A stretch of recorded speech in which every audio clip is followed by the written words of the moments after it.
테스트입니다. 은별님 안녕하세요. 안녕하세요. 테스트입니다. 테스트 잘하시네요. 감사합니다. 테스트였습니다. 지금까지 테스트 가장 잘한. 감사합니다.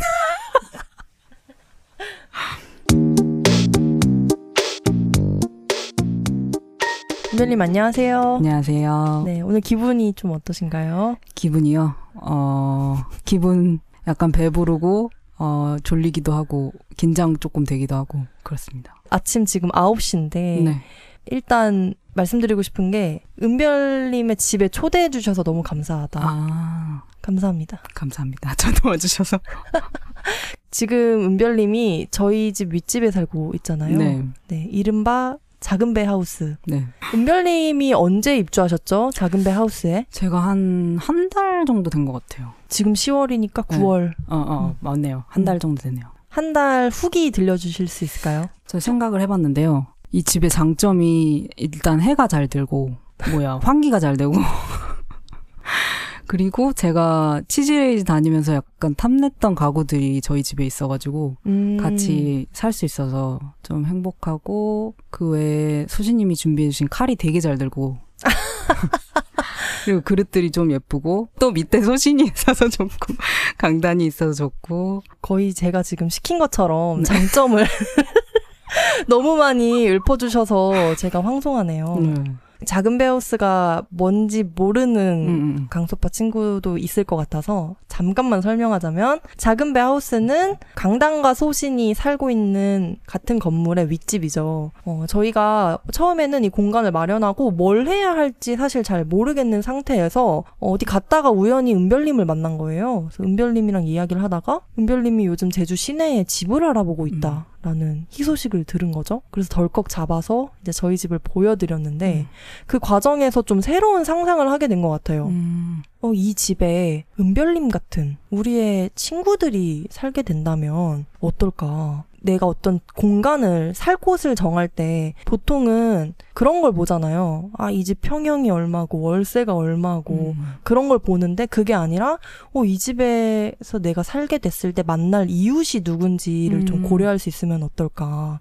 그런 생각을 은별님 덕분에 저희가 처음 하게 됐습니다. 저도 그 타이밍이 너무 신기했어요. 저도 마침 집이 필요했고 제주시에 오래 살았던 걸로 알고 있으니까 부동산 한 분은 알고 계시지 않을까 해서 그냥 던져봤는데 자기 윗집이 비었다며 보여지는 게 너무 타이밍이 지금도 신기하네요. 근데 저는 너무 좋아요. 윗집에 친구가 지금 살고 있다는 게. 저도 너무 든든하고 제주시에 아는 사람이 없었는데 익숙한 사람이랑 같이 살게 될까? 같이는 아니지만 같은 빌딩에 살고 있어.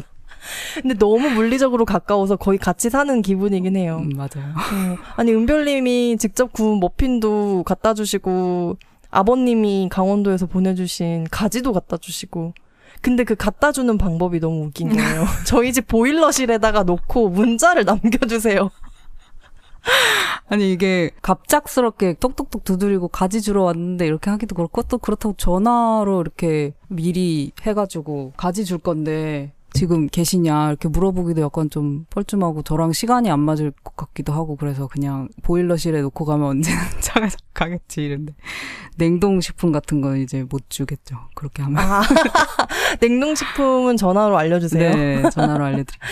너무 잘 얻어먹고 있습니다. 제가 이 대화를 준비하면서 다시금 은별님과 우리가 어떻게 처음 알게 됐나 그걸 좀 곱씹게 되더라고요. 근데 물론 은별님이 저희가 식당을 운영할 때 손님으로도 여러 차례 방문을 해주셨고 어디 플리마켓 나갔을 때 또 같은 셀러로서 마주친 적도 있지만 진짜 이게 인연의 시작이구나 했던 건 저희가 첫 소책자 망하지 않을 만큼 작은 식당 창업하기를 내기도 전에 그러니까 낸다는 소식을 뉴스레터로 발송했을 때 덜컥 연락을 먼저 주셨었어요. 이 소책자에 내가 삽화를 그려주고 싶다. 근데 제가 그 연락을 받았던 때가 아직도 생생하게 기억이 나거든요. 그 뉴스레터가 나간 지 30분도 안 됐던. 그러니까 정말 얼마 되지 않았을 때 바로 온 피드백이 같이 도와주고 싶다. 라는 거였던 거니까 너무 감사했고 큰 힘이 됐던 기억이 나요. 근데 그때 저희가 뭐 다른 인연이 있었던 게 아닌데 어떻게 그렇게 덜컥 저희한테 도움을 주고 싶다고 연락을 할 수 있었던 걸까요? 일단 저는 예전부터 샌드위치도 먹으러 갔었고 뉴스레터도 읽고 있어서 약간 내적 친밀감이 저한테는 있었어요. 어떤 것들을 지향하시고 이런 게 좀 저한테는 익숙해져 있었던 상황이었는데 그때 그냥 옛날부터 뭔가 하면 재밌겠다라는 생각했었는데 또 뭔가를 해야 할지가 좀 고민이었어요. 뭔가 같이 하고 싶은데. 네. 제가 대뜸 막 뭐 같이 해요 이렇게 얘기하기도 약간 저도 낯을 좀 가려서 그렇기도 하고 그런 기회가 나중에 있으면 좋겠다라고 생각했던 것 같아요, 항상. 그때 제가 구례에서 여행을 하고 있었어요. 우핑이라고 이제 농가에서 제 인력을 써서 도와주면 숙식 제공을 받는 그런 건데 그걸 하면서 되게 좋은 사람들 만났어요. 많이 만났고 나누는 게 되게 중요하고 그러니까 내가 잘하는 것들을 잘 나눠서 잘 쓰이는 거에 대한 기쁨이 되게 크다는 생각을 했었을 때였어서 타이밍이 되게 잘 맞았어요. 여러모로. 그때 그림을 그려주고 싶다고 하면서 엄청 정확한 상상을 가지고 저희한테 연락을 주셨었거든요. 전 그것도 신기했어요. 기억하실지 모르겠는데 그때 그 하루키였나? 맞아요. 그렇죠. 하루키의 어떤 책을 이야기하시면서 야 이런 느낌으로 사파를 그려주고 싶어요. 이렇게 제안을 주셨던 기억이 나요. 그러네요. 저도 지금 기억나네요. 근데 저는 너무 신기했던 게 그때 저희가 소책자를 완성한 상황이 아니었고 쓰려고요 라고 하면서 그게 저희가 식당을 운영하면서 뭐 실제로 겪은 이야기들 그러면서 또 진짜 창업을 작게 하고 싶은 분들에게 도움이 될 만한 이야기입니다. 이 정도만 공개를 했던 때였는데 덜컥 도와주신다는 게 되게 반가운 소식이었던 것 같아요. 왜냐하면 전자책은 그 수량에 한계가 없잖아요. 그래서 잘 팔리면 엄청 많이 팔릴 수도 있는 거고 무한대잖아요. 그래서 이런 수입 뭐라 그러죠? 수입 파이프라인 같은 거를 구하신다는 게 너무 좀 반가워. 그래서 저 적극 도와드려서 지금도 잘 하시고 계시지만 돈도 많이 버셨으면 좋겠고 그런 생각도 있었던 것 같네요. 지금 생각해볼까? 뭔가 좋아하는 사람이 더 잘 됐으면 좋겠다는 마음이었군요. 네네. 그 얘기를 들으니까 더 감사하네요. 그리고 그 하루키 그것도 제가 언젠가 그렇게 한번 그려보고 싶고 그거에 어울리는 책이 있었으면 좋겠다고 생각했는데 또 잘 맞았었던 것 같아요. 근데 은별님을 제가 오늘 어떻게 설명을 해야 될까 막 생각을 하다가 그림을 또 주로 그리시니까 그림 작가라고 해야 되나? 근데 또 영상으로도 외주 일을 하셨었고 또 지금 유튜브도 운영하고 계시니까 영상 작가라고 해야 되나? 그러니까 엄청 어려운 거예요. 너무 중구난방이죠. 제 인생이 그래요. 근데 제가 이거다 싶은 걸 찾았어요. 이번 대화를 준비하면서 은별님이 하셨던 창작들 쫙 봤고 특히 재밌게 봤던 게 예민툰이라고 은별님이 또 운영하고 계신 인스타툰 계정이었어요. 거기에 좀 더 은별님의 날 생각들이 많이 담겨 있다고 저는 느꼈거든요. 근데 반복적으로 제가 본 게 돈 많이 벌고 싶다. 그런 얘기를 많이 써놓고 정말 많던데요. 모르시는 게 이상할 정도로 너무 많았고 어떻게 하면 돈 벌지? 돈을 벌기 위해 알아둬야 할 것 이런 그 자기 자신에게 하는 어떤 조언들 그런 게 정말 많이 느껴졌고 또 한 가지 축이 꾸준함에 대한 고민이라고 느꼈어요. 특히 창작자로서 돈을 많이 벌려면 꾸준함에 대한 고민이 저는 또 당연히 함께하는 거라고 생각하거든요. 한 번에 갑자기 잘 되는 창작자는 정말 드물잖아요. 맞아요. 그래서 이 두 가지가 정말 은별님에게 창작자의 정체성을 두고 봤을 때 중요한 두 축이구나. 그러면 이것이 합쳐졌을 때 진짜 그 떡상을 존버하는 창작자가 아닌가. 계속 꾸준히 창작을 하면서도 이 창작이 언제 터질지 모르니까 계속 돈을 위해 뭔가를 계속 만들어내는 그러니까 그런 느낌이 많이 들었고 거기에 대해서 고민이 정말 많다는 인상을 받았어요. 그래서 오늘 은별님이랑 독립적으로 일하는 창작자에게 돈벌이라는 건 어떤 의미가 될 수 있을까? 좀 그런 대화를 나누면 어떨까 생각을 해봤습니다. 제가 너무 좋아하는 주제고요. 아시다시피 돈에 대해서 좀 더 솔직하고 좀 더 그냥 거칠이 없이 말하는 걸 좋아하고 그렇게 되고 싶다고 생각을 하는데 창작물로 돈을 벌지 않아도 되잖아요. 근데 저는 창작물로 돈을 벌고 싶은 사람이었던 것 같아요. 근데 그걸 항상 좀 부정하고 있었고, 그리고 많이 벌고 싶었고. 그냥 버는 거 아니고. 네, 많이 벌고 싶었고. 뭐 여러 가지 시도도 많이 했던 것 같아요. 창작물로 돈을 벌지 않고 그냥 내 개인적인 그런 만족감을 위해서 창작물을 하고 뭐 돈은 알바로 벌거나 아니면 직장을 다니고 그런 생활도 해봤고. 근데 또 너무 반응이 없는, 연결성이 없는 창작은 안 하고 싶더라고요. 그런 것도 있고, 이건 좀 얘기가 좀 다른 얘기일 수도 있는데, 좀 지금 나이에 부모님 탓을 하긴 좀 그렇지만 부모님이 돈에 대한 그런 중요성을 엄청 강조하셨어요. 그러니까, 네. 그래서 돈을 벌지 않으면 좀 덜 성숙한 사람이라는 그런 인식이 좀 박혀 있었던 것 같긴 해요. 얘기하자면 뭐 아닐 수도 있긴 하지만 돈을 벌지 않는 내 자신을 괜찮다고 생각하면서 그 속 깊은 곳에서는 되게 돈도 안 벌고 뭐하나, 돈 이만큼밖에 못 버나 막 이런 생각도 많이 했고, 그래서 좀 그냥 돈을 좋아하고 돈을 많이 벌고 싶고 그렇게 얘기하고 다니는 게 그냥 나쁘지 않겠다 그런 생각을 하면서 좀 창작물로도 꽁돈이라도 생기면 좋지 않을까, 행복하지 않을까 이런 생각인 것 같아요. 돈에 대해 솔직하게 표현하고 싶다 이런 얘기를 하셨었는데 네. 제가 그 부분에 진짜 공감을 하는 게, 저랑 강단이 처음에 식당을 만들 때 큰 돈 안 벌어도 돼. 우리가 하고 싶은 걸 할 거야. 그런 이야기를 글로도 정말 많이 했고 주변에도 많이 얘기를 했어요. 근데 지금 돌이켜 생각해보면 저 자신에게 솔직하지 못했다는 생각을 하거든요. 사실 나는 이걸로 잘 해보고 싶었던 건데 겁이 났던 것 같기도 해요. 안 됐을 때 역시나 안 됐네 라는 얘기를 듣고 싶지 않으니까 아니 나는 애초에 잘 되려고 한 게 아니고 자아 실현을 위해 한 거야. 자기 만족을 위해 한 거야. 그러니까 그런 식으로 생각을 했던 것 같고, 이게 창작에 있어서는 더 두드러지는 현상인 것 같거든요. 창작자들이 소위 뭔가 풀병? 좀 예술가병. 네, 그런 이야기를 많이 하잖아요. 약도 없죠. 저희 둘 다 지금 걸려봐서 할 수 있는 얘기인데. 그럼요. 그쵸? 그럼요. 중증이었어요. 근데 거기서 사실 조금 더 벗어나면 진짜 한 독립적인 어른으로서, 성인으로서 내 밥벌이 내가 하는 게 사실 맞는데 왜 그런 걸 너무 좀 하찮게 여긴다고 보여지고 싶었을까? 맞아요. 저도 똑같이 그랬어요. 사실 어떤 창작이든 이유는 다 돈이었던 것 같아요. 지금 생각해보면. 유명해지고 싶어? 왜? 유명해져서 돈을 많이 벌어서 뭐 차를 사서 있는 척 하고 싶고, 약간 그런 욕심이 항상 있었던 것 같아요. 왜 만들어? 많이 팔아가지고 이걸로 유명해져서 돈을 많이 벌고 싶어. 이건 어쨌든 그 결과물이 돈이었고, 뭐 당연히 그 부가적으로 오는 게 좋은 게 많죠. 뭐 사람들이랑 진짜 독자들과 연결된다든지, 아니면 뭐 같은 창작을 하는 분들과 공감을 많이 할 수 있다든지, 뭐 좋은 대화를 나눌 수 있다든지 이런 게 많겠지만, 어쨌든 다 돈이 있었다. 그걸 부정할 수는 없었다는 거를 언젠가 좀 깨달은 것 같기도 해요. 뭐 돈이 없는 생활이 또 싫었기도 했고. 제가 재밌게 본 그 예민툰에 하나가 있는데 거기 텍스트만 좀 정리를 해봤거든요. 네. 근데 이게 심지어 2022년 2월에 그 인스타툰인데 방금까지 은별님이 얘기하신 그 돈에 대한 생각이 언제부터 시작됐나를 가늠할 수 있는 읽어볼게요. 네. 나는 꽤 많은 플랫폼에서 괄호 열고 돈 안 되는 괄호 닫고 일을 한다. 꽤 많은 일을 하는 이유는 첫째, 재밌고 할 수 있는 것은 무조건 해야 한다. 둘째, 뭔가 돈이 될 것 같다. 그리고 거기 그림에 이 중에 하나만 걸려라 라고 적혀 있어요.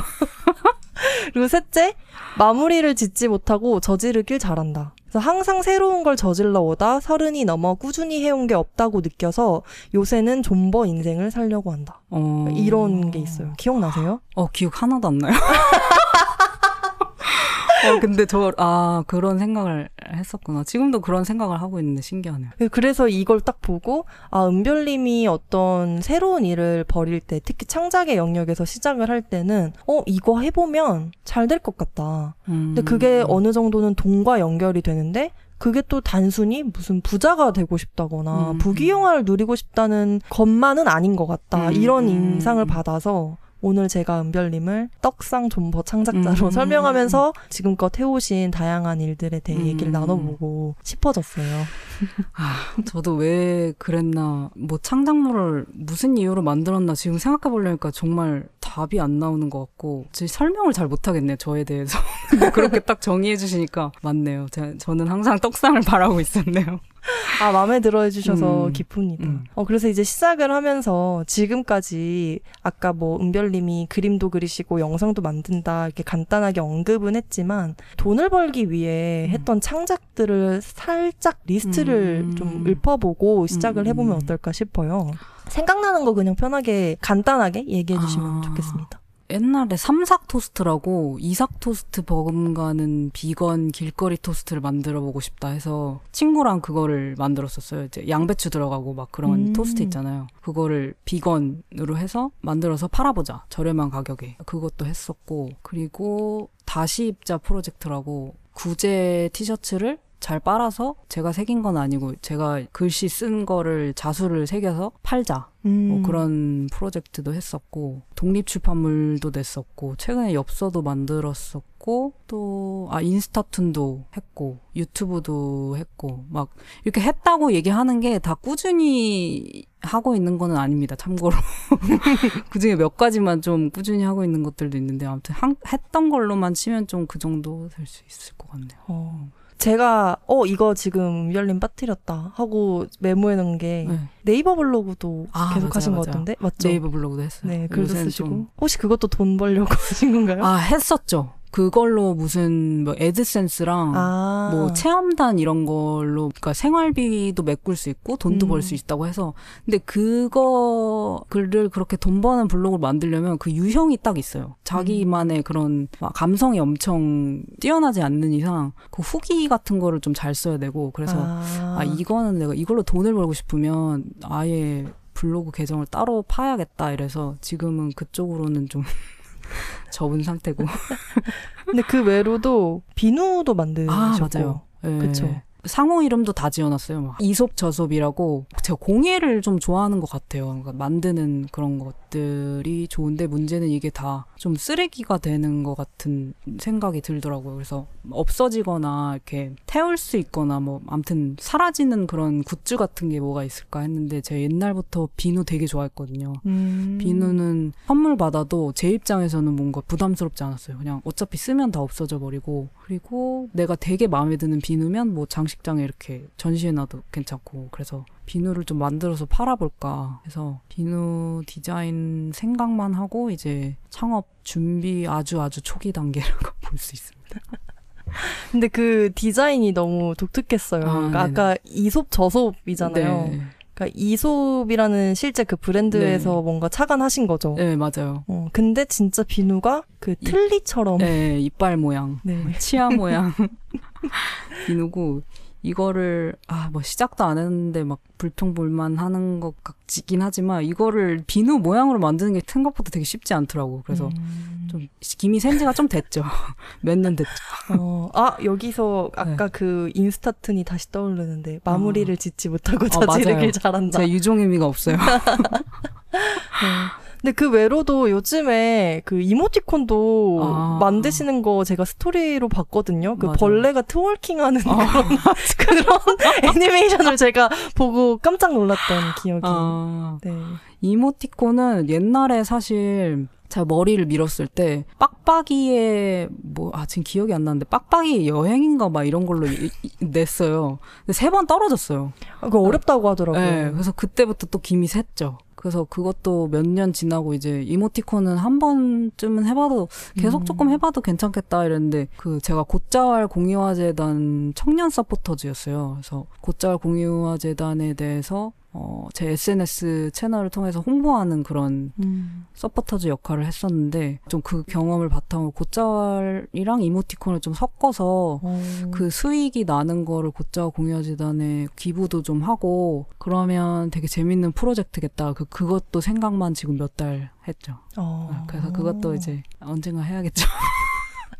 근데 그런 거 있잖아요. 네. 보통 요즘에 창작자들 어떻게 돈 벌 것인가 하면 이런 플랫폼에 들어가세요. 이거 해보세요 하는 아까 얘기하신 파이프라인 일종의 파이프라인을 만드세요 하는 것들을 다 하신 것 같아요. 맞아요. 그쵸. 네. 좀 끈기 없게 그러니까 찔러는 봤던 것 같아요. 네. 근데 사실 찔러보지 않으면 못 하잖아요. 맞아요. 또 제가 또 너무 자기 비하를 하는 걸 수도 있지만 찔러보는 게 약간 너무 살짝 찔러봤다는 느낌도 들고 좀 더 푹 찔러봤으면 좋았을 텐데 좀 김이 좀 잘 빠지는 타입인 것 같기도 하고. 짜게 잘 식죠. 좀 짜게 자주 씻고. 근데 그 중에서도 좀 꾸준히 하고 계신 게 유튜브랑 전자책 아닌가 이런 생각도 들고. 네. 대체 내가 돈을 벌어서 어디에 쓰려고 하는 거지? 이런 생각도 해보셨을 것 같아요. 그러니까 왜 돈을 많이 벌고 싶은 걸까요, 은별님은? 저는 제 생활비로 그렇게 많이 나가진 않는 편인 것 같아요. 뭐 다른 사람들이 얼마 쓰는지는 정확히 몰라서 판단할 기준이 없지만 제 생활비보다 부모님이나 가족들이나 친구들한테 뭔가를 해주고 싶을 때 눈치가 안 보이는 좀 두 번 생각 안 하게 되는 때가 그래도 금전적으로 여유 있다고 느끼는 것 같아요. 뭐 예를 들어 되게 비싼 포도가 있는데 먹어봤는데 되게 맛있다. 그래서 아빠한테 그냥 보내주고 싶고 이랬는데 약간 내 생활비도 없는데 무슨 포도야 막 이런 생각하고 살고 싶지가 않은 거죠. 또 뭐가 있을까요? 그냥 돈보다도 사실 마음의 평안인 것 같아요. 이렇게 생각해보면. 눈치 안 보고 살고 싶고, 뭐. 근데 제가 아까 그 이모티콘 수익을 고짜와 공유화 재단에 나눌 수 있지 않을까 이 얘기를 들었을 때도 든 생각인데요. 돈을 그렇게 좋아하시는데 돈을 벌어서 재단에 기부를 하고 싶다. 돈을 벌어서 포도를 아버지에게 보내드리고 싶다. 그러니까 이 마음이 또 조금 다르게 느껴지는 것 같아요. 그냥 그 돈이라는 단어를 생각했을 때와는. 근데 그게 또 뭐랑 연결되는 것 같냐면 저희 그 사파 그려주시는 걸로 처음 인연을 맺었을 때에도 돈 안 받아도 된다고 그냥 해드리고 싶다. 이게 또 뭔가 공존하기 어려운 마음인 것 같거든요. 어찌 보면 돈을 벌고 싶은 것과 누군가를 돕고 싶은 마음. 너무 신기해요. 저도 이거의 조합을 뭐라고 설명해야 될지 잘 모르겠는데 도움이 될 수 있다는 건 기쁜 일인 것 같아요. 뭐 그거를 돈으로 도움을 준다. 그런 것만은 아니어도 되지만 제가 뭐 소책자의 사파를 무료로 그려드렸는데 소책자가 떡상할 수도 있는 거잖아요. 사실 떡상을 기다리고 그럴 수도 있죠. 저의 깊은 속내는 그런 걸 수도 있지만 뭐 어쨌든 좋잖아요. 뭐 저도 강단소신이 하는 창작물을 응원하고. 근데 듣고 보니까 이것도 창작으로 돕기 때문에 가능한 일인 것 같아요. 그 마음이. 그냥 봉사활동을 다니면 내가 정말 이 사람들에게 도움이 됐다는 그 사실보다 내가 좋은 사람이 여기서 뭔가 쓰임이 있는 사람이 된다라는 감각이 사실 좀 더 저는 동기부여가 된다고 생각하거든요. 근데 창작은 더더욱이나 내가 도와줘서 이 사람이 잘 되면 누이 좋고 매부 좋고 진짜 그런 거잖아요. 그래서 쓰인다고 표현을 하시니까 또 생각나는 게 제가 쓰고 싶었던 책이 잘 쓰이는 인생이었나 사람이었나 이런 주제로 뭔가를 쓰고 싶었거든요. 뭐 그림책을 하나 내고 싶었는데 그러니까 저는 항상 잘 쓰이고 싶었던 것 같아요. 어디서든지 저의 뭐 재능이라든지 이런 능력이라든지 이런 게 좀 잘 쓰이고 사회가 좀 좋은 방향으로 흘러갈 수 있게끔 그렇게 쓰여질 때가 좀 되게 행복한 것 같고 기쁘고 저한테는 어렵지 않은 일인데 이 사람한테는 되게 필요했다는 거를 좀 느낄 때 딱 아구가 잘 맞는다 그래야 되나? 뭐라 그래야 되나? 아무튼 그게 좀 기분 좋고 되게 기쁜 일인 것 같아요. 근데 실제로 은별님이 저희한테 사파를 그려주고 싶다는 이야기를 하기 전까지는 단 한 번도 이 소책자에 그림이 들어갈 거라는 생각을 못했어요. 근데 은별님의 그림이 딱 들어갔을 때 너무 완성도가 높아지고 그리고 실제로 그런 피드백을 몇 번 받았어요. 그림이 들어가니까 전자책인데도 뭔가 하나의 진짜 완성된 책 같고 그러니까 물론 전자책도 책이지만 좀 독립출판에서 전자책은 저는 과소평가되는 경향이 있다고 생각을 해서 그래서 그 방금 해주신 이야기가 맞는 것 같아요.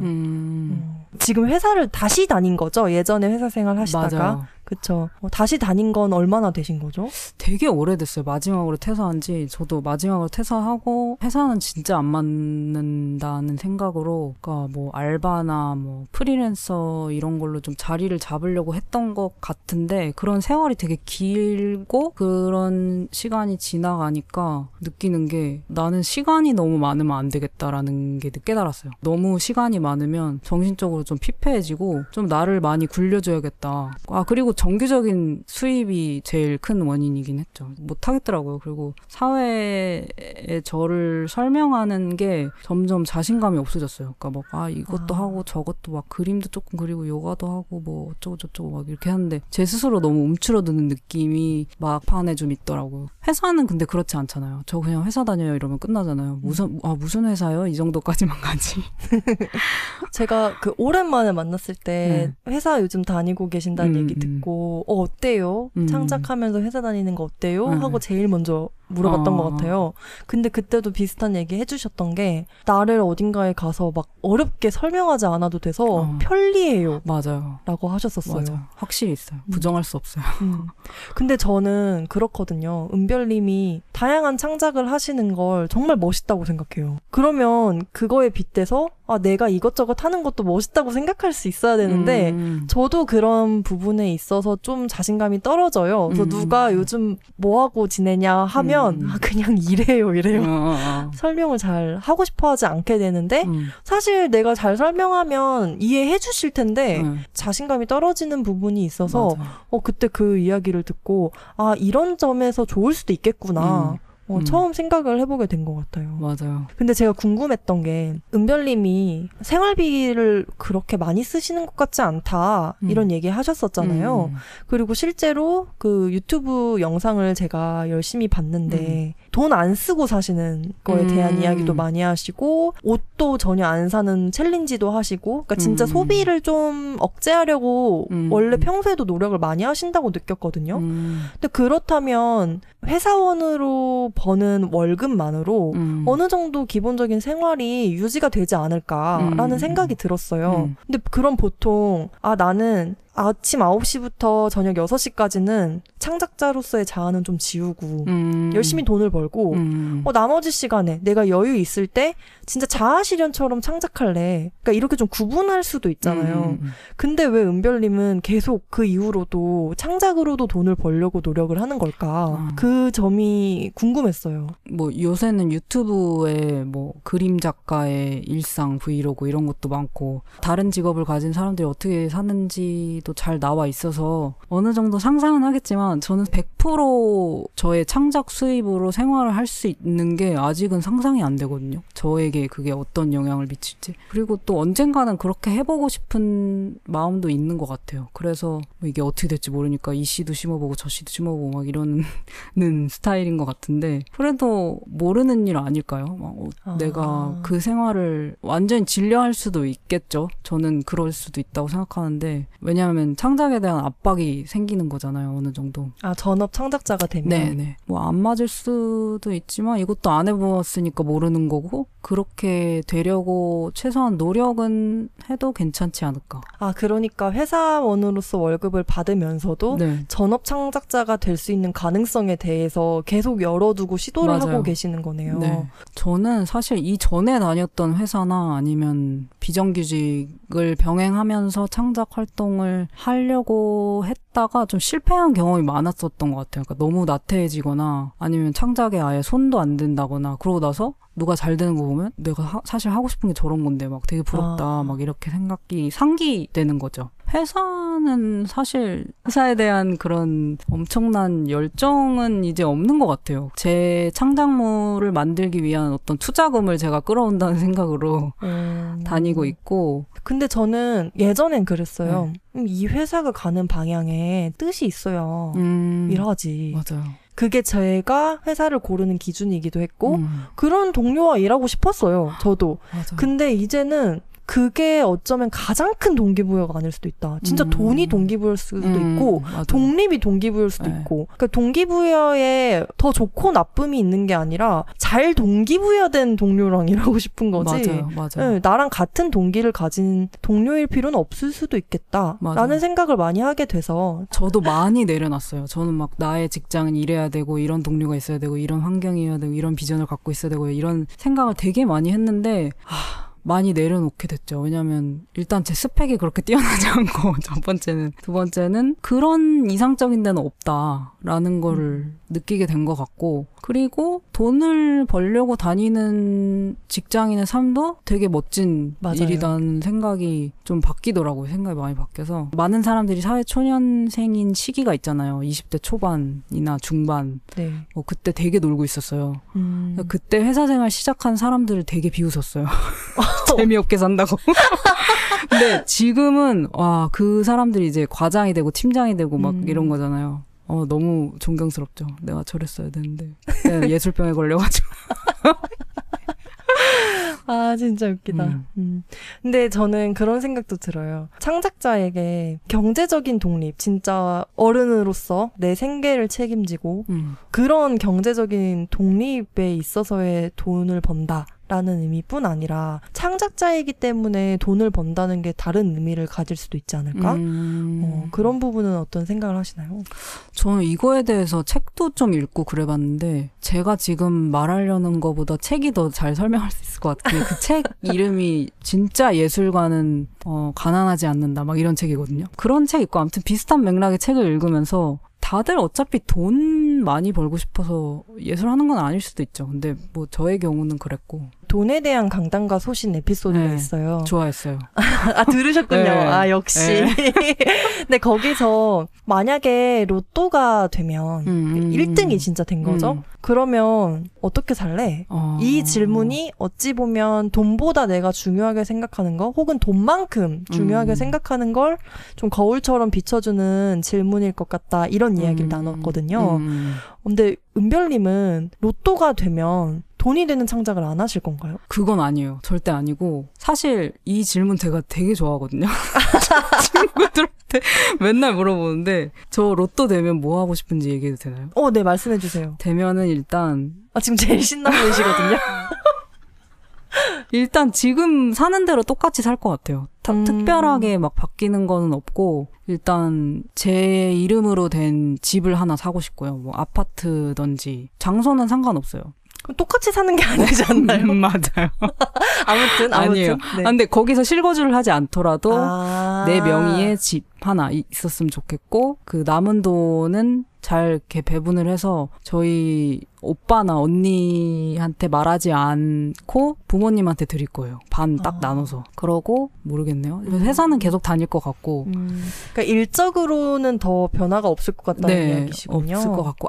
창작물 쪽으로는 제가 돈 때문에 약간 망설였던 거. 예를 들면 비누 창업 클래스 막 이런 거 막 몇백 할 수도 있잖아요. 그런 거 그냥 좀 팍팍 듣고 그런 정도? 종이책 좀 많이 찍어내고 그런 정도? 좀 더 많이 만들고 좀 더 돈을 더 들여서 막 책 만드는 거 사실 처음 독립출판 만들었을 때 양장으로 하고 싶었거든요. 너무 비싼 거예요. 네.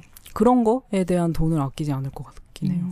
그러니까 결국에는 창작물의 결은 저는 비슷하다고 느끼거든요. 그러니까 돈이 내가 많아도 제가 은별님의 창작물들을 봤을 때 공통적이다 느꼈던 부분이 다 어떤 상품의 느낌이 났어요.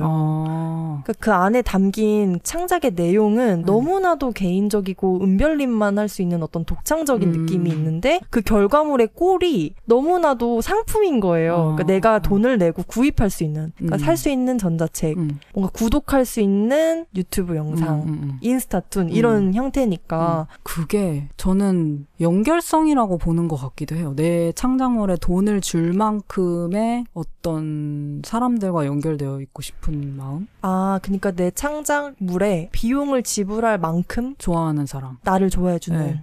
나라기보단 내 창작물과 공감해주고 같은 삶을 살고 있구나. 이런 느낌을 주는 게 저한테 중요한 것 같아요. 그거를 책은 좀 뭐 어디 후기를 남기지 않는 이상 그거를 뭐 느낄 수는 없잖아요. 근데 이 책이 많이 팔렸다 그러면 그만큼 많은 사람들이 공감해주고 있다라는 거를 언뜻 느낄 수 있지 않을까요? 저도 잘 모르겠네요. 많이 팔렸지 않았어서.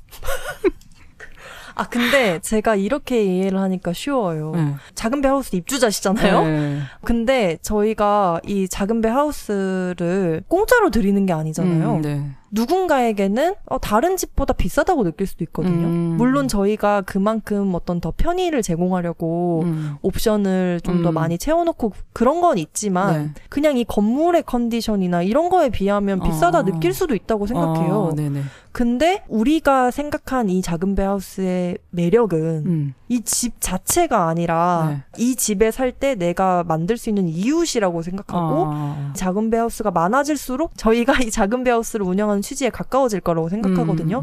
그거를 공감해주는 사람은 이 돈을 냈으면 좋겠다 였던 것 같아요. 근데 비싸다고 생각하지 전혀 않았던 이유는 제가 봤던 집들 에 비해 컨디션이 너무 좋았고 이거보다 좋은 데는 없었고 이 가격에 기쁩니다. 네, 그리고 이렇게 막 애정을 쏟아서 막 고쳐놓은 데도 없었고 채광도 잘 들어오고 뭐 저기 그런 게 조건이 이 집이 제일 좋았어요.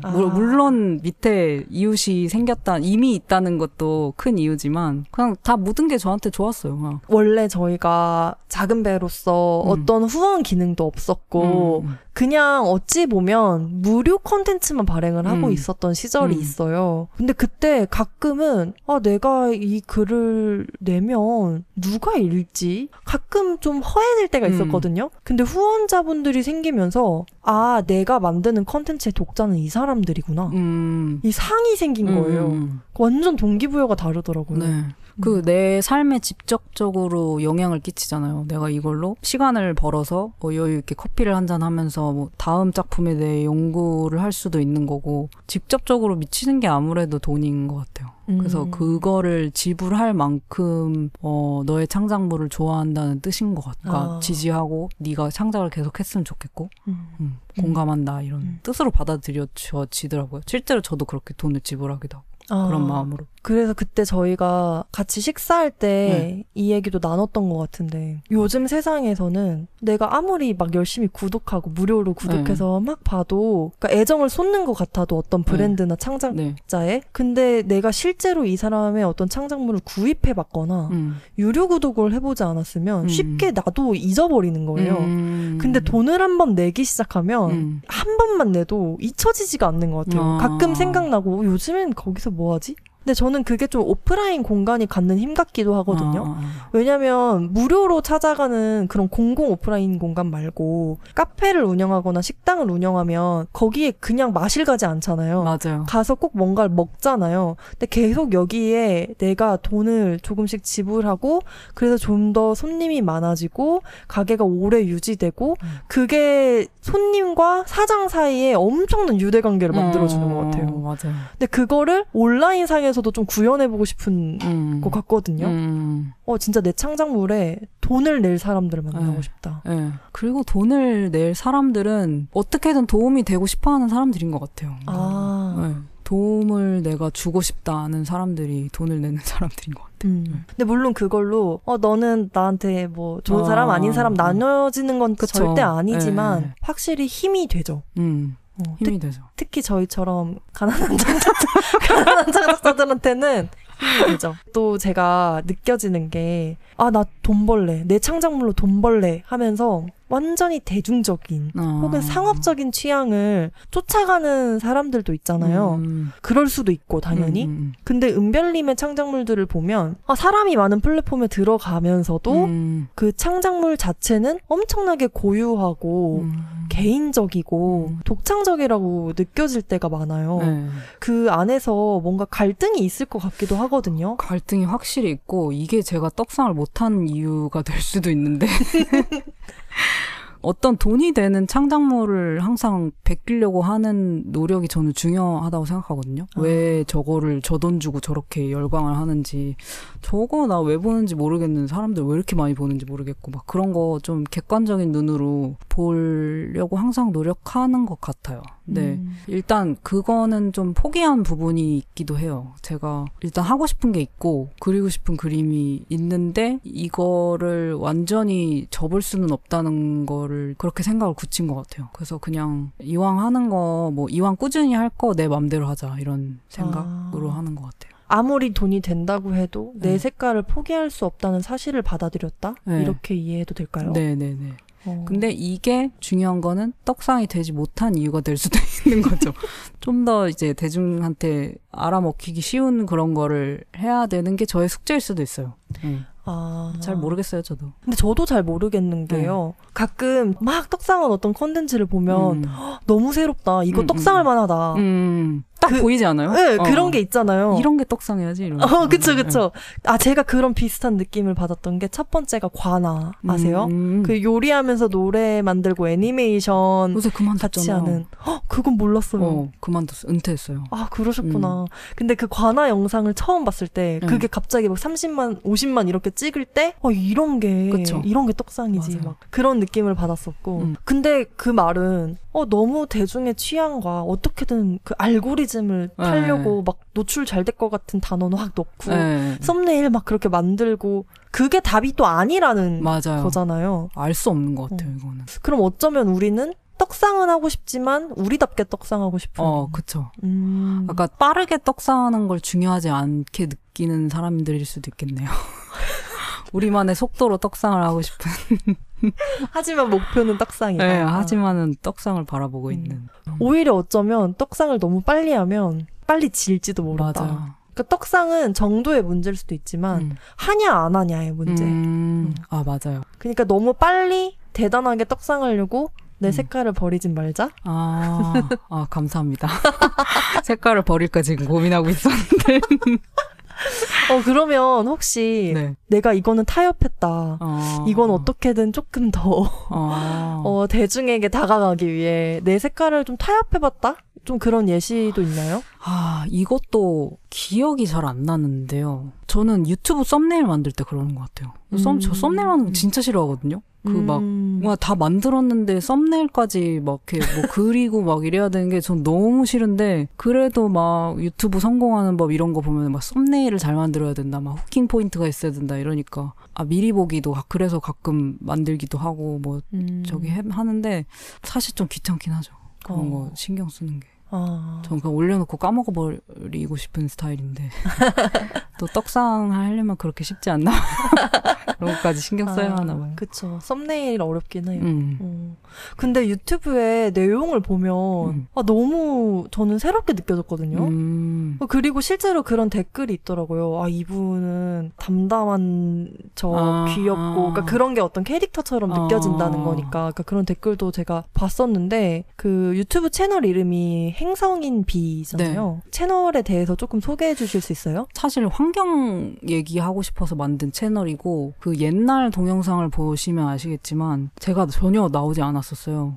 제주도의 환경보호에 기여하는 업체나 개인을 인터뷰하는 채널이었는데 제가 이 인터뷰하는 거에 엄청 피로감을 느끼더라고요.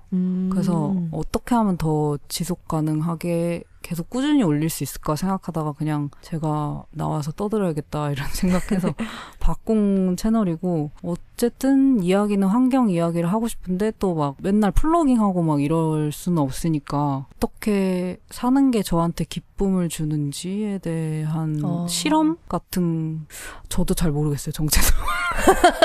어쨌든 환경 채널이라고 얘기는 하고 싶은데 이게 또 너무 그린워싱인가 이런 생각도 들기도 하고.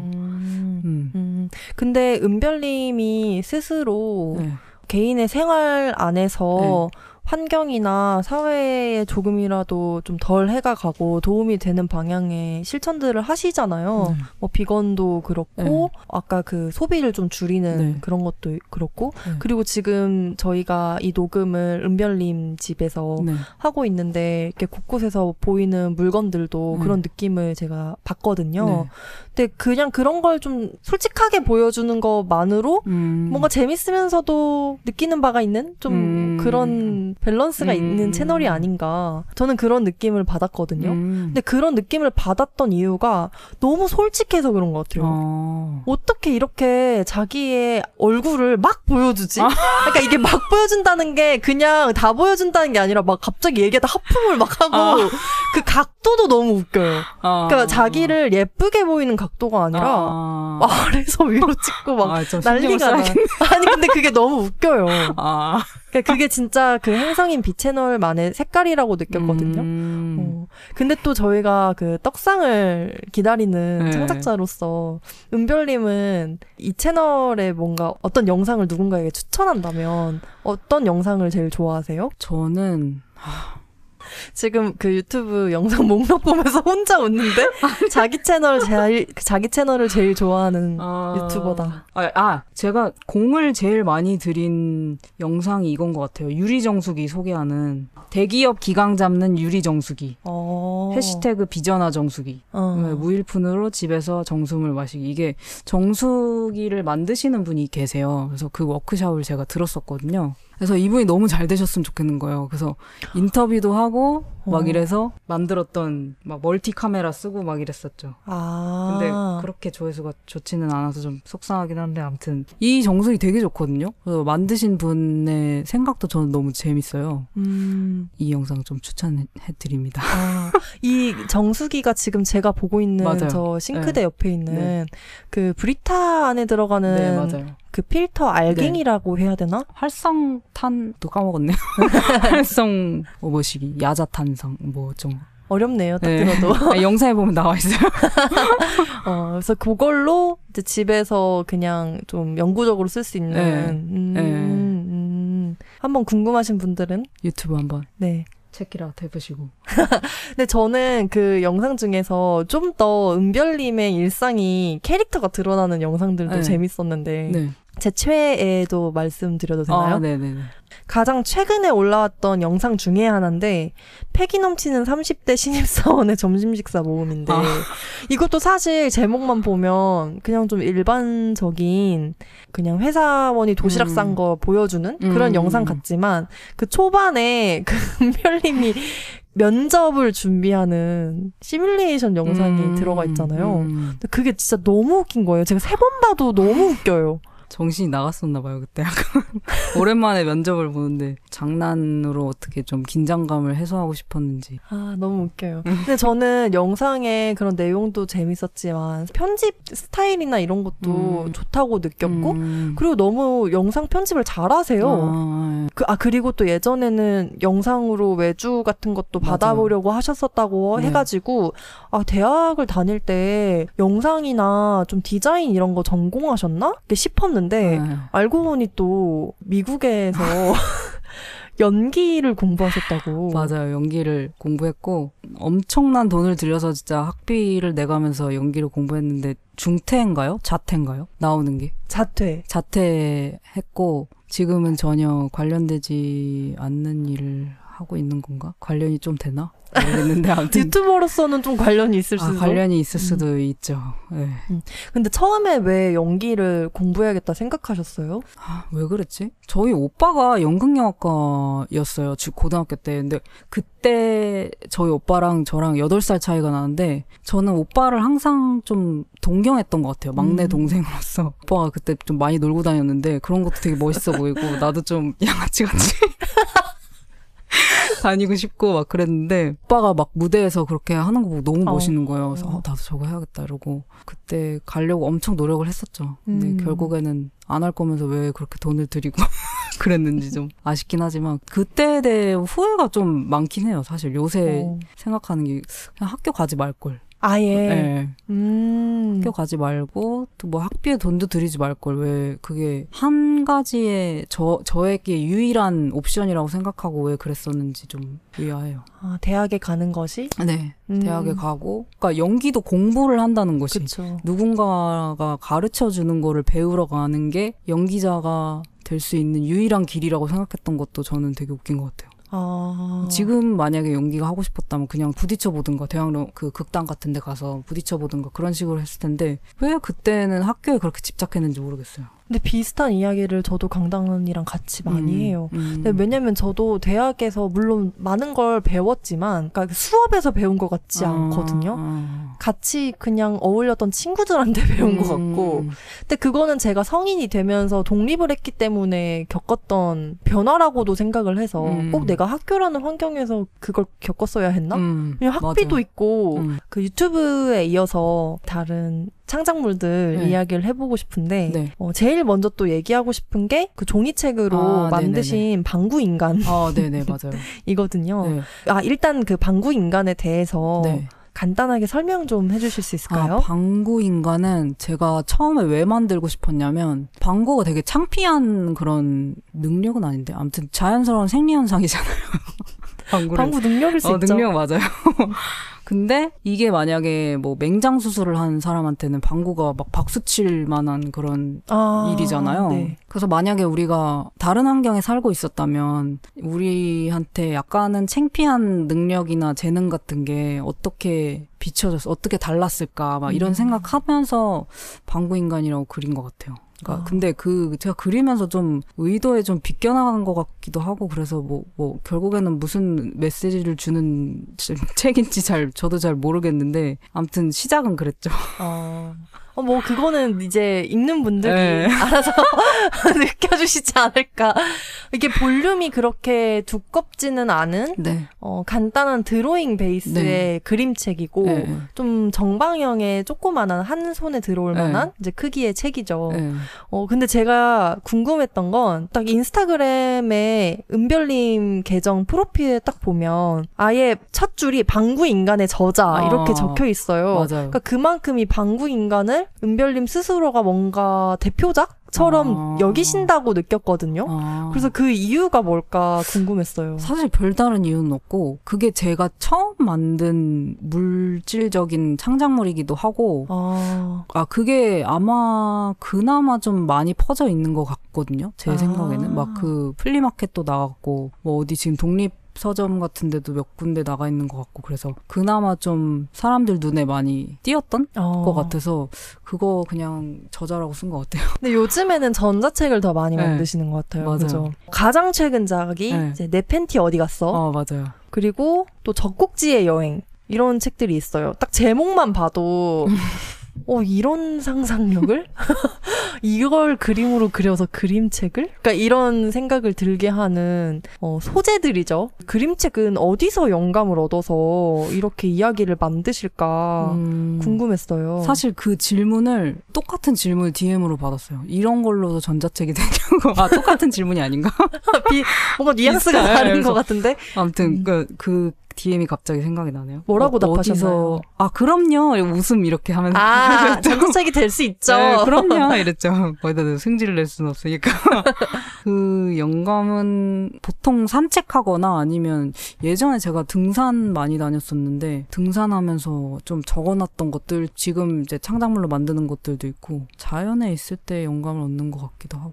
그럼 내 팬티 어디 갔어가 가장 최근작인데 그거는 어디서 영감 얻으셨어요? 제가 집에서 외출을 하려고 그러는데 막 이것저것 챙기게 되잖아요. 지갑 있나? 뭐 있나? 이런데 당연한 것들은 있는데 만약에 내가 팬티를 잊어버렸다면 얼마나 웃길까. 그래서 제일 막 당연히 있을 법한 거를 안 입고 있다면은 그게 되게 웃기겠다. 그래서 거기서 생각한 것 같은데.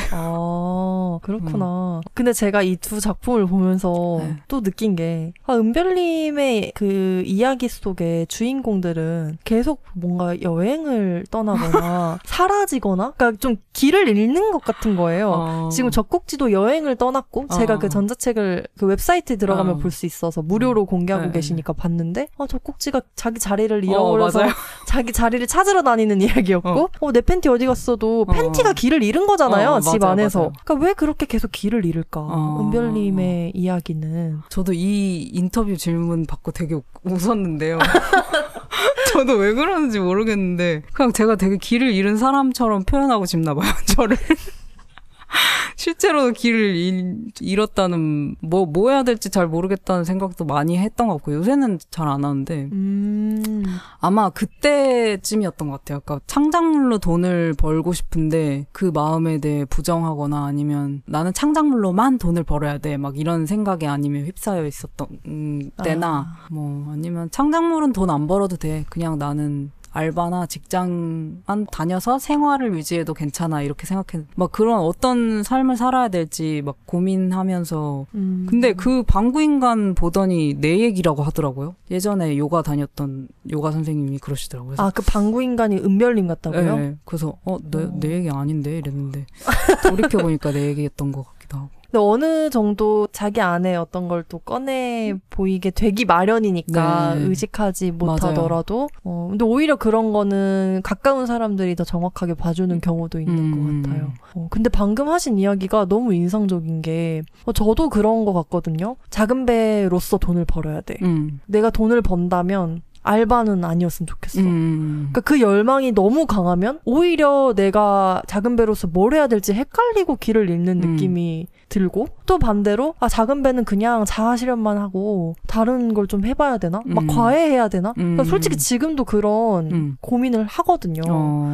그런 생각이 들면 오히려 또 반대로 그럼 돈 때문에만은 뭘 해야 되지? 내가 지금 사회가 인정하는 어떤 역량을 갖고는 있나? 그러니까 좀 내가 혼란스러워지고 근데 그랬는데 은별님처럼 회사로도 돈을 벌 수 있고 그러면서 창작으로도 돈을 벌려는 노력을 멈추지 않고 그러니까 그런 걸 가볍게 그게 모든 것들이 공존할 수 있다고 생각해도 괜찮구나. 그쵸.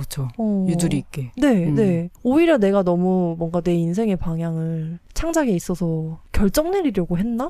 이런 생각이 방금 들었어요. 저도 어떻게 사는 게 맞는 거지라는 고민을 많이 했던 것 같아요. 그 은별님이 진짜 다양한 창작을 하셔서 더 깊게 들여다보고 싶은 게 많긴 하거든요. 앞서 언급하셨던 그 이솝저솝도 앞으로 어떤 계획을 갖고 있는지 궁금하기도 하고 다시 입자 프로젝트도 제가 은별님을 처음 좀 대면했던 플리마켓에서 그걸 판매하고 계셨거든요. 그래서 흥미로웠기 때문에 더 들어보고 싶기도 하고 근데 너무 많기 때문에 하나씩 훑을 순 없어서 좀 정리하는 질문으로 앞으로 또 좀 새롭게 시작하고 싶은 창작이 있는지 그리고 또 그걸 하게 되면 그걸로는 또 어떻게 돈을 벌고 싶은지 왠지 같이 상상하실 것 같아서요. 네네. 앞으로 막 새로 벌리고 싶은 건 이제 없어요.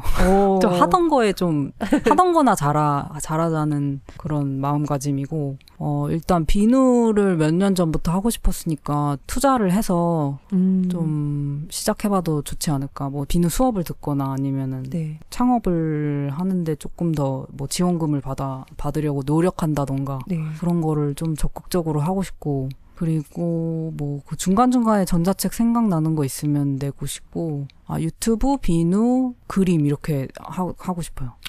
큰 꼭지 3개로.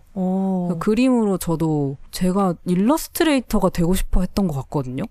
그래서 포트폴리오를 좀 만들어서 좀 적극적으로 뿌리고 다닐까 하는 생각도 있고요. 유튜브로는 사실 제가 조회수로 돈이 많이 안 나올 수도 있다는 걸 알고 있거든요. 그런 친환경 제품이나 이런 광고해봐도 너무 재밌을 것 같고 잘하실 것 같습니다. 대기업 같은 거 이런 풀무원 이런 데서 많이 만들잖아요 요새. 그래서 제가 그런 거 홍보해도 잘할 것 같고 화장품이나 뭐 그런 거 있으면 그런 쪽으로 돈 벌고 싶고 비누는 온라인으로 팔거나 아니면 비누 전시를 해서 전시값을 받거나 막 이런 식으로 그렇게 되는 것 같아요. 다 잘 되면은 떼부자 되시겠어요. 떼부자 됐으면 좋겠네요. 아니 근데 요즘에 그 돈방석 모임 맞아요. 모집하고 계시잖아요. 그것도 여기서 간단하게 홍보해주세요. 그거는 사실 제가 필요해서 만든 모임이고 그림으로 제 포트폴리오를 일단은 만들어야 된다는 거를 좀 몇 달 전부터 필요성을 느꼈는데 그걸 안 하고 있으니까 차라리 이런 거 필요성 느끼는 사람들이랑 다 같이 모여서 뭐 공유도 하고 뭐라도 나오지 않을까. 막 한 달을 뭐 기간을 둬가지고 한 달 안에 뭐 포트폴리오 만들기라든지 아니 외주따기라든지 막 이런 거를 하면 내가 그래도 조금은 하지 않을까 해서 만든 모임이고 저도 이런 모임을 만들어 본 적이 없어서 좀 부족하긴 한데 그래도 완벽하게는 아니고 그냥 일단 만들어는 놓자라는 취지로 운영하고 있는 상태입니다. 그러니까 자신이 하고 있는 창작으로 뭔가 돈이 될 수 있는 길을 만들어가는 가치, 그렇죠? 그래서 다 같이 돈방석에 앉고 싶은 창작자들을 찾는. 맞아요. 내가 가진 어떤 서비스가 세상에 돈이 되어서 나한테 돌아올까 이런. 막 그런 게 누구나 있다고 생각하거든요. 저는 그게 꼭 그림이나 막 창작물 형태가 아니어도 되고 뭐 청소일 수도 있고 정리정돈 뭐 회사에서 일하면 그런 포트폴리오를 되게 많이 받아요. 또 어떤 포트폴리오가 또 유독 좀 프로다워 보이고 좀 눈에 띄는지도 보일 때가 있거든요. 신입인 저한테도. 그래서 그런 팁도 나중에 나눴으면 좋겠고. 그러면 이제 마무리로 좀 들어가 보려고 하는데 저희가 이제 떡상존버 창작자로서 은별님이 지금 하고 계신 또 앞으로 하려는 그런 창작 중에 이게 진짜 잘 됐으면 좋겠다. 아니면 이거 잘 될 것 같다 하는 게 있을까요? 잘 될 것 같다는 진짜 모르겠어요. 요새는. 유튜브는 제 옛날부터 하고 있어서 이게 저 감이 안 잡혀요. 하면 할수록 잘 모르겠고 재밌긴 한데 계속 제가 오래 하고 있었으면 좋겠는 것기도 해요. 그리고 유튜브는 좀 그런 게 커요. 내가 만약에 죽기 전에 떡상을 못했는데 내가 떡상을 못했네? 내가 떡상을 하려고 했던 노력이 뭐가 있긴 한가? 이랬을 때 그래도 일주일에 한 번은 올렸구나. 그러면 됐지 않나? 뭐 내가 거기서 더 이상 뭐 할 수 있는 게 없지 않나? 이런 생각으로 편안히 요단강 요단강이요? 네. 편안히 인생을 마무리할 수 있지 않을까? 라는 생각에서 그거에 대한 후회가 있을까봐 계속 하는 것도 좀 있어요. 네. 그럼 사실 떡상을 바란다기보다 진짜 후회 없이 좀 에너지를 쏟아보고 싶은 창작인 거네요. 맞아요. 만약에 제가 막 1년에 한 번 올렸는데 떡상을 바란다. 이거는 좀 너무 하늘의 별따기잖아요. 그래도 일주일에 한 번씩은 올렸으니까 나름 노력은 했네 이러면서 생각할 수 있을 것 같아요. 그렇게. 저희가 대화를 시작할 쯤에 제가 은별님의 인스타 톤을 보면서 돈이라는 키워드와 꾸준함이라는 키워드를 많이 느꼈다라고 이야기를 드렸었는데 뭔가 대화가 또 돌고 돌아서 다시 거기로 돌아오는 느낌이 들어요. 그러니까 결국에 떡상을 하려면 꾸준해야 하고 맞아요. 꾸준해야 돈도 되는 건데 그렇다면은 내가 잘 되기를 바란다면 뭘 꾸준히 할 수 있나? 그걸 좀 고민하게 되는 것 같다. 근데 그게 은별님께는 유튜브인 거죠. 맞아요. 그러면 만약에 유튜브 떡상 했어요. 언젠지 모르겠어요. 떡상 했어요. 100만 유튜브 아니야 글로벌로 가서 1000만 유튜버가 된 거예요. 미쳤다. 좀 길을 가고 있었어요. 이렇게. 근데 팬이 알아본 거예요. 혹시 행성인비 아니세요? 뭐라고 이야기해 주실 거예요? 맞다고. 근데 사실 제가 누가 알아보는 걸 별로 안 좋아해서. 제가 그런 막 이상한 짓을 하고 다니는 건 아니지만, 좀 길 가다가 누가 알아본다 그러면 약간 창피한데요? 지금 벌써 창피해 하시는 것 같아요? 너무 창피해요. 창피해서 말 안 거셨으면 좋겠어요. 이래야겠다. 그러고, 몰라요. 그 사람에 따라 좀 다를 것 같은데 좀 격하게 다가오면 좀 부담스러울 것 같기도 하고 좀 아니면 좀 친근한 인상이면 좀 봐주셔서 감사하다고 그 정도까지는 해주실 수 있을 것 같은데요. 너무 구체적으로 상상해서 진짜 웃기다. 너무 재밌네요. 그러면 이제 마지막으로 오늘 같이 이야기 나눈 소감과 그리고 또 강소팟 같이 듣고 계신 친구분들께 한마디 해주시면 좋겠습니다.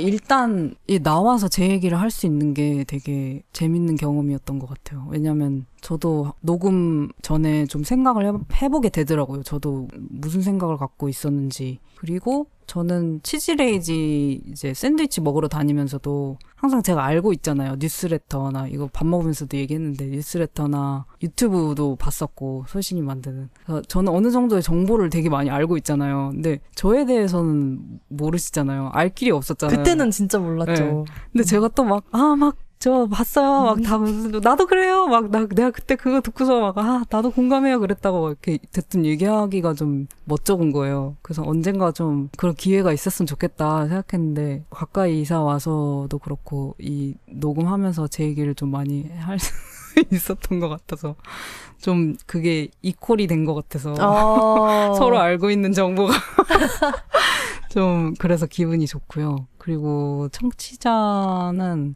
저도 이번 달부터 창작하는 아침을 참여하게 됐는데 되게 재밌더라고요. 커뮤니티 남기는 글들이. 그래서 왜 그렇게 강다영 소신이 좋아하는지 알겠어요. 그래서 그런 비슷한 결의 분들이라고 생각하고 얘기를 한다면 뭐가 있을까요? 돈을 벌고 싶어 해도 괜찮다라는 말이 좋을 것 같네요. 네. 그러니까 그게 뭐 창작물이든 아니면은 뭐 재미없는 직장을 다니던 알바를 하던 돈을 벌어서 자기 인생을 꾸려 나가는 것만으로도 되게 대단한 삶이라고 생각해요. 전 창작을 하고 말고를 떠나서 창작으로 돈을 벌고 이거는 좀 저는 운인 것 같고. 네. 그렇습니다. 뭐 정리가 안 되네요. 저희는 또 이웃이니까요. 네. 오늘 녹음이 끝나고도 자주 볼 테니까. 네. 네. 그러면 여기서 한번 마무리 해볼까요? 네. 네. 오늘 나와주셔서 감사합니다. 감사합니다. 안녕. 안녕. 강소팟은 38명의 작은배 후원자와 함께 운영되고 있습니다. 후원에 대한 자세한 내용은 jagunbae.com 작은배.com에 있습니다. 감사합니다. 원래 저희가 게스트를 모시고 진행하는 코너를 작은배 인터뷰라고 했었죠. 근데 오늘은 작은배 인터뷰라는 말을 안 썼네요. 네. 앞으로는 이런 대화 코너를 인터뷰라고 부르지 말자라고 저희가 좀 이야기를 나눴어요. 사실 처음부터 저희가 하고 싶었던 게 딱딱하게 질문을 던지면 거기에 대한 좀 각 잡힌 대답을 듣고 막 영감을 압축적으로 얻고 혹은 필요한 정보를 얻어내고 그런 형태가 아니었잖아요. 계속 인터뷰다. 뭐 질문지를 미리 공유해드린다. 이런 식의 표현을 쓰다 보니까 언어에 갇혔다고 해야 될까요? 그런 느낌이 있었던 것 같아요. 결국에 저희가 원하는 건 좀 편안한 분위기에서 저희가 모신 분이 본인 안에 있는 이야기를 꺼낼 수 있게 하는 건데 인터뷰라는 단어가 들어가게 되면 좀 긴장을 유도하는 맞아요. 뭔가 몸에 힘이 들어가서 어떻게든 최대한 좋은 말을 또박또박 뭔가 아나운서처럼 그러니까 손석희처럼 해야 될 것 같은 부담을 드리는 건 아닌가. 그리고 실제로 그런 부담을 저희도 느꼈던 것 같아요. 그러다 보니까 이걸 어떻게 없앨 수 있을까, 좀 더 편안하게 할 수 있을까 고민을 하다 보니 인터뷰라는 말을 쓰지 말자라고 결론을 내렸고요. 그럼 인터뷰가 아니면 뭡니까? 그러니까 그걸 지금 못 정해가지고요. 뭐 작은 배와의 대화? 작은 배와의 토크? 대화가 낫죠. 토크보다는. 네, 이호덕 선생님이 좋아하실 만한 대화라는 말을 써볼까 생각도 하고 있고요. 좀 놀듯이 해야 자연스러운 대화가 완성되는 것 같은데 우리 대화에 놀러와 이런 느낌으로 한번 해봐도 좋지 않을까. 좋네요.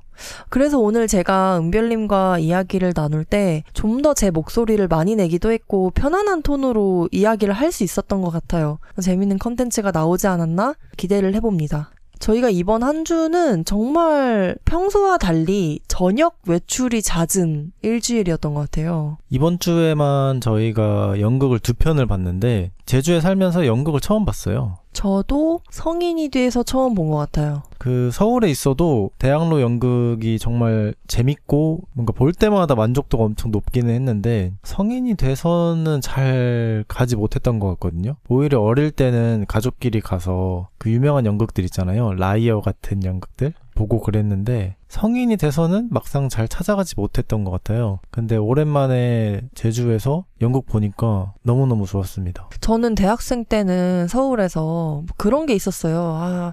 정확한 지금 이름은 기억이 안 나는데 만 25살인가? 어떤 나이 제한이 있어서 그 나이 아래로는 정말 많이 티켓을 할인해주는 그런 제도가 있었거든요. 그걸로 연극을 진짜 많이 보러 다녔어요, 서울에서. 근데 제주도는 제가 별다른 노력도 해보지 않은 채로 연극 뭐 볼 거 없지 않나? 문화생활의 불모지 아니야? 그러니까 그런 식으로 쉽게 생각을 했던 것 같고, 근데 이번에 좋은 기회로 연극을 연달아 2개나 보게 됐고, 그게 너무 재밌어서 앞으로 어디 가서 제주도는 문화의 불모지야, 문화생활 할 거 없어, 이런 말 절대 하면 안 되겠다, 그냥 내가 게을렀던 거구나 하는 생각을 참 많이 했습니다. 첫 번째로는 극단 돌파구의 지상의 여자들이란 연극이었고, 그리고 바로 그 다음날에 봤던 연극이 제주 4.3 레퀴엠 그 섬의 꽃을 이란 연극이었습니다. 둘 다 정말 좋았지만 정말 다른 연극이었어요.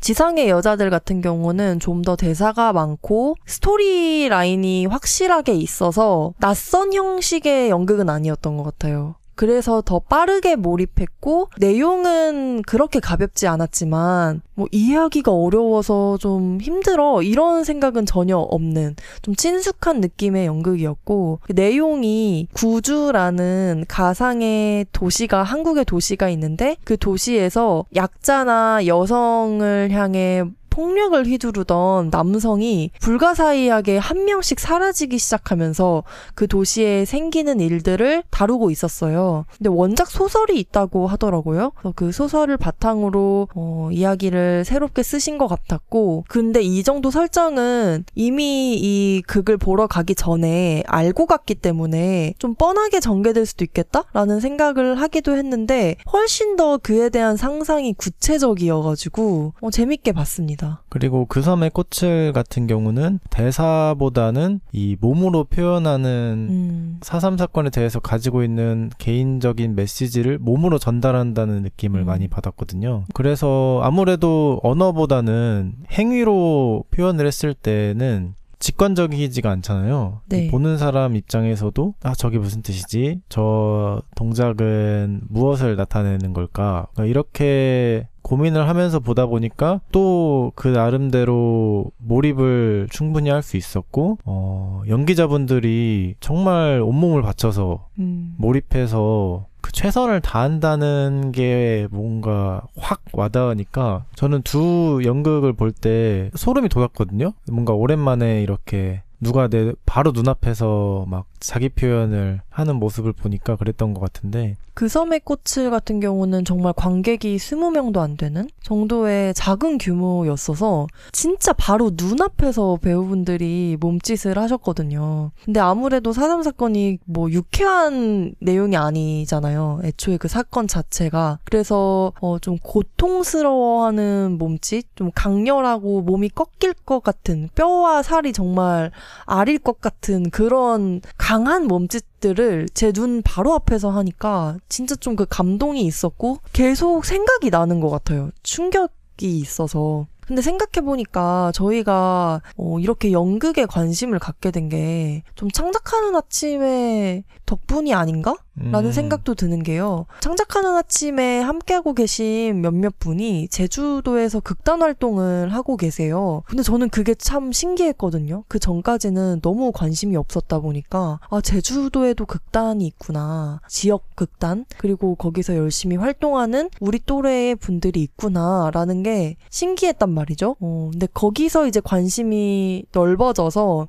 그럼 제주에서 어떤 연극을 하고 있지? 언제 어디서 하지? 좀 그런 걸 찾아보게 된 것 같아요. 근데 그러다 보니까 지상의 여자들도 보게 됐고, 특히 그 섬의 꽃을 같은 경우는 저희가 지금 함께 창작하는 아침 하고 있는 동료 서혜님이 출연을 하기도 하셔서 이미 이전에 그 극을 준비할 때부터 얘기를 들려주셨다 보니까 먼저 좀 호기심을 가지고 있었던 것 같아요.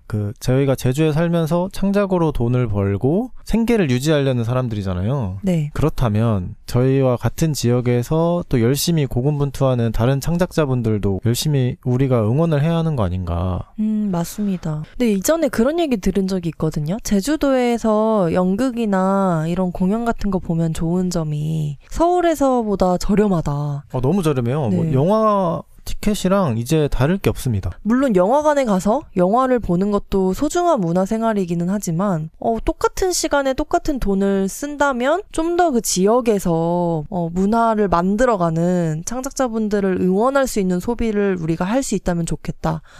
이런 걸 좀 이번에 많이 생각하게 된 것 같습니다. 이 영국들 보는데 진짜 좀 사람 사는 맛이 나더라고요. 뭔가 내 삶에 진짜 직접적인 변화를 주는 듯한 느낌을 받아서 이게 삶이지, 이게 예술이지. 그리고 또 이제 10월이 됐기 때문에 10월에 창작하는 아침 모임도 새롭게 시작을 했습니다. 이 모임의 정원이 15명이거든요. 지난달에도 15명 정원이 꽉 차서 바글바글 복작복작 재밌게 모임을 운영했고 이번에도 마찬가지로 정원이 꽉 찼어요. 그래서 또 신나는 마음으로 가을의 아침을 항상 창작으로 동료들과 열고 있는데요. 이게 지금 6개월째잖아요. 이 모임이. 네. 근데 6개월째 계속하고 계신 분들도 꽤 있단 말이죠. 그러다 보니까 매번 같은 식으로만 진행을 하면 좀 권태스러워지는 부분도 있는 것 같아요. 근데 처음에는 내가 아침에 일어날 수 있는 사람이구나. 와, 내가 창작으로 아침을 이렇게 매일 열다니 좀 그런 뿌듯함이 있다가 시간이 흐를수록 적응이 되면서 또 새로움이 안 느껴지는 거죠. 그래서 저희가 계속 새로움을 좀 드리고 싶어가지고 여러 가지 장치들을 마련하고 있는데 오늘 아침에는 그 일환으로 따로 또 같이 그림 그리는 아침 시간을 가졌습니다. 오늘 아침은 가을 그리고 기분 좋은 이 두 같은 주제를 가지고 1시간 동안 다른 장소에서 그림을 그리고 저희 온라인 공간에 공유하면서 이야기 나눴는데요. 저는 원래 그림을 잘 그리지 못하는 사람이에요. 어릴 때부터 항상 그렇게 생각을 했고 그래서 그림을 그려서 남들에게 보여주고 뭐 이런 상상을 아예 못했는데 오늘 아침에 가을과 기분 좋은이라는 단어를 봤을 때 요즘 좀 쌀쌀해지면서 따뜻한 커피를 마시게 되는 걸 생각했고 따뜻한 커피를 중앙에 두고 이 주변에 기분 좋은 것들이 좀 모이면 좋겠다. 거의 그 커피를 모닥불처럼 쐬고 있더라고요. 네, 청설모도 오고 나도 거기에 있고 나무나 뭐 바람이나 꽃이나 이런 것들이 이제 커피 주변에 모이는 좀 그런 아름다운 그림을 생각을 했거든요. 근데 막상 그려놓고 보니까 좀 웃긴 그림이 돼버려가지고. 근데 강단님은 그림을 그리면 그냥 웃겨져요. 그게 능력이신 것 같습니다. 의도한 바와 다르게 항상 뭔가 선이 어긋나거나 뭔가 명암을 주거나 제가 그런 스킬이 없기 때문에 되게 1차원적으로 나와서 그렇게 보이는 것 같아요. 근데 강단님이 항상 저는 그림을 그릴 때 대단하다고 생각하는 게 표현력이 떨어지면 포기할 만도 하잖아요. 이걸 그리고 싶었는데 내가 이걸 어떻게 그려야 될지 모르겠으니까 다른 거를 그릴래 이렇게 할 수도 있는데 끝까지 그리시거든요. 그래서 그 그림이 독특해지는 면이 있는 것 같아요. 그게 강단님의 색깔이 되는 것 같다고 생각을 합니다. 근데 오늘 따로 또 같이 그림 그리는 아침의 특징 중에 하나는 무조건 손으로 아날로그 방식으로 그림을 그리는 거였어요. 그래서 어제 저희가 스케치북을 하나씩 사고 그리고 집에 숨어있던 사인펜, 크레파스, 색연필 이런 걸 다 꺼내서 오랜만에 손그림을 그렸는데 정말 즐거웠습니다. 그리고 다른 동료분들은 같은 주제로 아주 다른 그림을 그리셨는데 그런 걸 지켜보는 것도 진짜 즐거웠고요. 다음에 또 뭘 따로 또 같이 해볼까 그런 상상도 해보게 된 것 같아요.